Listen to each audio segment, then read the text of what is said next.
بسم اللہ الرحمن الرحیم. میرے پیارے کسان بھائی اور بہنوں، ڈاکٹر اشرف صاحبزادہ آپ کی خدمت میں سلام عرض کرتا ہے. آج 2 مارچ 2015، کل 1 مارچ تھی، تو میں on farm free advisory service کے سلسلے میں کسانوں کے کھیتوں میں گیا ہوا تھا، اور علاقہ تھا میرپور کا. میرپور آزاد جموں کشمیر، اور اس میں تھوڑا آگے جائیں جاتلاں جگہ آتی ہے. جاتلاں سے آگے پھر بھمبر کی تحصیل شروع ہو جاتی ہے، اور وہاں پہ ایک کاس کھنڈورا ایک ولیج کا نام ہے. وہاں پہ میں نے فارمرز کے ساتھ ملاقات بھی کی، فارمرز کے ساتھ وقت گزارا اور ان کے کھیتوں کا معائنہ کیا. تو مجھے ایک بہت بڑی چیز جو سامنے نظر آئی وہ تھی جڑی بوٹیاں. تو میں نے سوچا کہ جڑی بوٹیوں پہ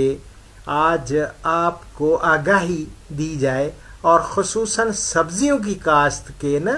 چند روز بعد ہی کھیت میں خود رو پودے ہو جاتے ہیں، اور ان کو ہم جڑی بوٹیاں کہتے ہیں. یہ بے شمار تعداد میں اگاتی ہیں. اگر فصل میں مناسب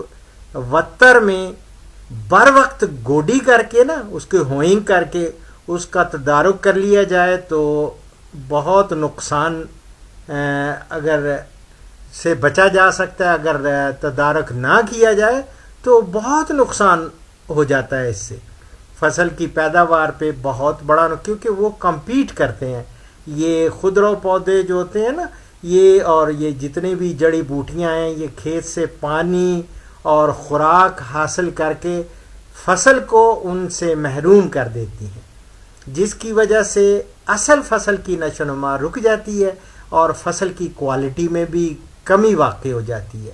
اور اس کے نقصانات اگر جب ہم دیکھتے ہیں تو بہت سے خودرو پودے اپنے پتوں پر مختلف وائرسی اور یہ فنگس والی پھپھوندی والی امراض، یہ فنگل ڈیزیزز ہم ان کو کہتے ہیں. جو طلباء و طالبات میرے پروگرام سن رہے ہیں وہ اس کو فالو کریں گے. پھپھوندی والی امراض وہ بڑھاتے ہیں، اور اگر بر وقت تدارک نہ کیا جائے تو ان کے امراض کے جراثیم سبزیوں پر حملہ آور ہو کر نقصان کا باعث بنتے ہیں. اس کے بعد اگر ہم دیکھتے ہیں نقصانات، تو کچھ خودرو پودے اپنے اوپر نقصان دہ کیڑوں کو پناہ دیتے ہیں، اس کی وہ ہوسٹ بن جاتے ہیں، وہ پناہ گاہ ہیں ان کے لیے. اور جب اصل فصل اگتی ہے تو کیڑے فوراً ان سے اڑ کر اور فصل پر حملہ آور ہو جاتے ہیں.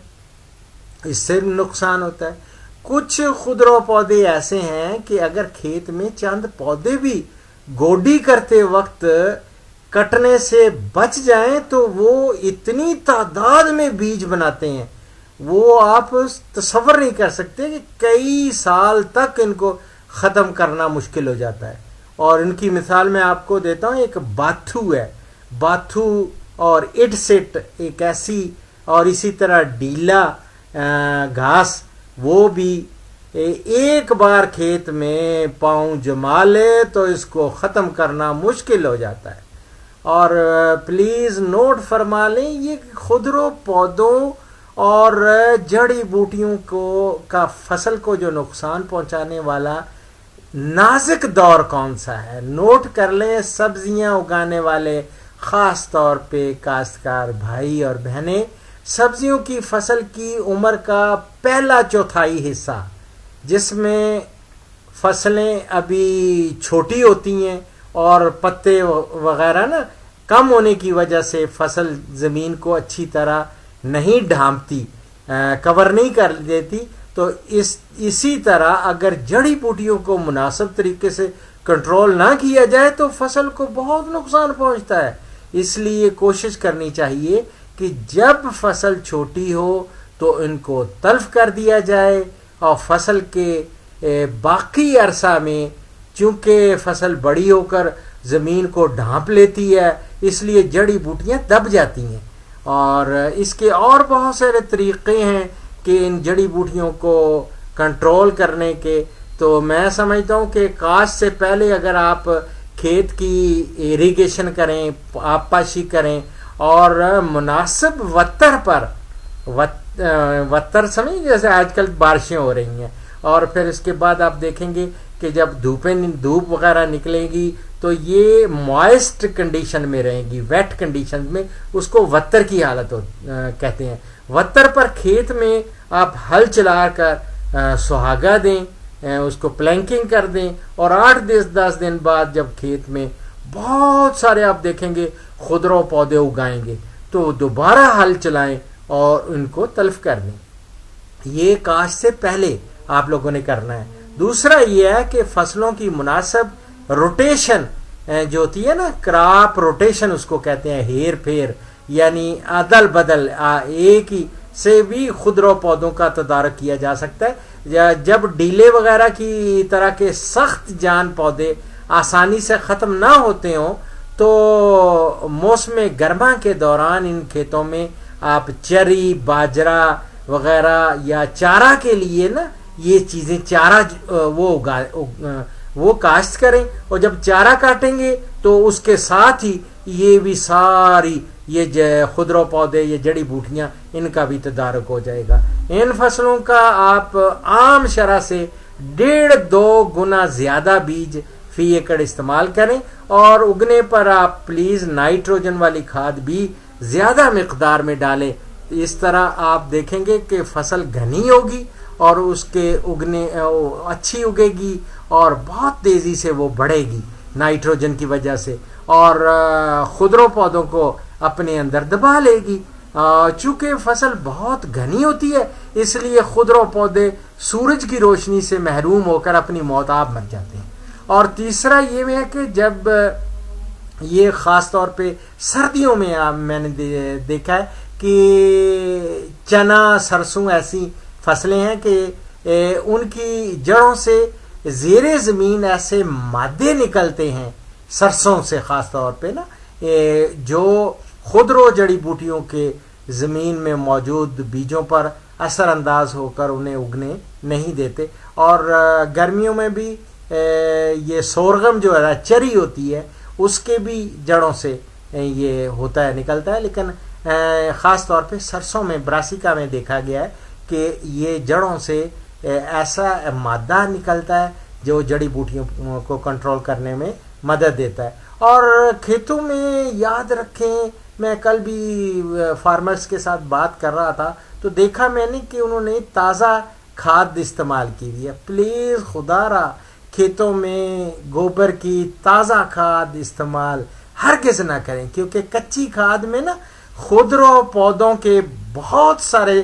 بیج ہوتے ہیں جو مصیبت کا باعث بنتے ہیں، اور اس کے علاوہ بہت سارے کیڑے مکوڑے اور خاص طور پہ دیمک آ جاتی ہے۔ میں انشاءاللہ اس کے بعد آپ کو کیڑے مکوڑوں کے بارے میں بھی باتیں ایک لیکچر دوں گا، ایک پورا پروگرام کروں گا انشاءاللہ۔ اور کئی علاقوں میں چارے کی کمی کی وجہ سے نا جانوروں کو خضرو جڑی بوٹیاں وہ بھی آپ مثلا ایڈسٹ وہ کھلائی جاتی ہے، جن میں بے شمار بیج بھی ہوتے ہیں، اور بعد میں ان جانوروں سے جو گوبر حاصل کرتے ہیں وہ گوبر چونکہ تازہ حالت میں کھیتوں میں ڈال دیتے ہیں تو تازہ وہ اٹسٹ کے جو ہوتے ہیں نا بیج وہ بھی بہت تعداد میں یہ اٹسٹ وہ اگاتی ہے، اور اس طرح بھی نقصان ہوتا ہے۔ اور جب کاشت شدہ سبزی کی فصل میں خضرو جڑی بوٹیاں ابھی چھوٹی چھوٹی ہوں تو ان کو آپ کھرپے یا کسولے کی مدد سے آپ ان کو کنٹرول کریں، اس کو تلف کر دیں۔ اور جو بھی فصل کاشت شدہ فصل ہے اس کی قطاروں کے درمیان اگر ہو سکے، بہت سارے یہ خیر اس علاقے میں تو نہیں تھا، پنجاب کے اور KPK کے اور سندھ کے علاقوں میں جہاں پہ کماد لگایا ہوتا ہے، کماد کی جو اوپر سکن ہوتی ہے، کھوری اس کو کہتے ہیں، کماد کی کھوری یا دھان کی پرالی یا خشک گھاس وغیرہ بطور اس کو ہم کہتے ہیں ملچنگ وہ بچھا دی جاتی ہے اور اسے کور کر دیا جاتا ہے، تو جڑی بوٹیاں بہت کم تعداد میں اگتی ہیں، اور آبپاشی کے بعد زمین میں وتر بھی دیر تک قائم رہتا ہے یہ اگر ملچنگ کر دی جائے۔ اور جو لوگ افورڈ کر سکتے ہیں وہ تو ملچنگ کے لیے باقاعدہ سوراخوں والی کالی بلیک رنگ کی نا ہوتی ہے، شیٹ ہوتی ہے پلاسٹک کی، وہ بچھاتے ہیں، اور اس سے بھی یہ ساری جڑی بوٹیاں کنٹرول ہو جاتی ہیں۔ اور کچھ سبزیات میں خضرا پودوں کی تلفی گوڈی کے علاوہ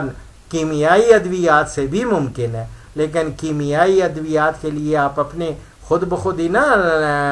استعمال کرنی شروع کر دیں، اس میں بھی دیکھنا پڑتا ہے کہ کون سی، اور خاص طور پہ کچھ ایک براڈ لیوز کی والی ہوتی ہیں، ایک نیرو لیوز والی، مانو کاٹیلیڈنس، ڈائی کاٹیلیڈنس اور مارنو کاٹیلیڈنس۔ یہ طلبہ اور طالبات وہ تو سمجھ لیں گے، لیکن یاد رکھیں آپ میرے پروگرام دیکھتے رہیں، میں آپ کو گاہے بگاہے انشاءاللہ بتاتا بھی رہتا ہوں اور بتاؤں گا کہ کون سی مناسب ادویات ہیں، جیسے، لیکن ان کے نام بدلتے رہتے ہیں۔ اسٹامپ ہے، اسٹامپ E30 ہے، جس طرح یہ آلو، بھنڈی، گاجر، مٹر اور لوبیا کی فصلوں سے نا جڑی بوٹیاں یہ ختم کرنے کے لیے بہت اہم ہے، اور ان فصلوں کو بونے کے بعد پہلی بار آپ پاشی کر دیں تو 2-3 دن بعد آپ 1.5 لیٹر یہ جو دوائی ہے، یہ جڑی مار بوٹی مار دوائی، اس کو کوئی 150 لیٹر پانی میں حل کر کے اچھی طرح چھڑک دیں، اور خاص کر چوڑے پتے والی جڑی بوٹیوں کے تدارک کے لیے نا یہ دوائی کافی کارآمد ثابت ہوئی ہے۔ اور اسی طرح اور بھی بہت ساری ہیں، اسی طرح جو پیاز، لہسن اور دوسری ان کے لیے میں انشاءاللہ تعالیٰ جو مختلف ویجیٹیبلز اور فصلوں کے بارے میں پروگرامز کروں گا تو میں آپ کو بتاؤں گا کہ کون سی جڑی بوٹیوں کے لیے آپ ادویات استعمال کر سکتے ہیں۔ اسی کے ساتھ ڈاکٹر اشرف صاحبزادہ آپ سے اجازت چاہتا ہے، لیکن اجازت سے پہلے ایک حدیث مبارک۔ تو حدیث مبارک میں کوٹ کر رہا ہوں، یہ متفق علیہ، اس پہ سب کا اتفاق ہے۔ ہمارے پیارے نبی صلی اللہ علیہ وآلہ وسلم کا ارشاد گرامی ہے، بدگمانی سے بچو، کیونکہ بدگمانی سب سے بڑی جھوٹی بات ہے۔ اسی کے ساتھ ڈاکٹر اشرف صاحبزادہ کو اجازت دیں، فی امان اللہ۔